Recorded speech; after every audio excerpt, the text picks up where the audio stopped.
ഹേ Gemini, ഇതെന്താണെന്ന് മനസ്സിലായോ? ഇതൊരു ഇസ്തിരിപ്പെട്ടിയാണെന്ന് തോന്നുന്നു. ഇതിനെക്കുറിച്ച് എന്തെങ്കിലും ചോദിക്കാനുണ്ടോ? ഇതെന്തിനാണ് ഉപയോഗിക്കുന്നത്? തുണികളിലെ ചുളിവുകൾ നീക്കാനായി ഉപയോഗിക്കുന്ന ഒരു ഇലക്ട്രിക് ഉപകരണമാണ് ഇത്. ഇത് പ്രവർത്തിപ്പിക്കേണ്ട രീതി പറഞ്ഞു തരട്ടെ? പറഞ്ഞു തരൂ. തീർച്ചയായും.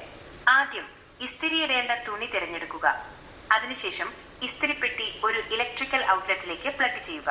താപനില നിയന്ത്രിക്കുന്ന ഭാഗം ഉപയോഗിച്ച് തുണിയുടെ മെറ്റീരിയലിന് അനുയോജ്യമായ ചൂട് തിരഞ്ഞെടുക്കുക. ഇസ്തിരിപ്പെട്ടി ചൂടായ ശേഷം തുണി നിരപ്പായ പ്രതലത്തിൽ വെച്ച് സാവധാനം ഇസ്തിരിയിടാവുന്നതാണ്. ഞാനൊന്ന് തൊട്ട് നോക്കട്ടെ? തീർച്ചയായും. പക്ഷേ ഇസ്തിരിപ്പെട്ടി ചൂടായി ഇരിക്കുകയാണെങ്കിൽ തൊടരുത്.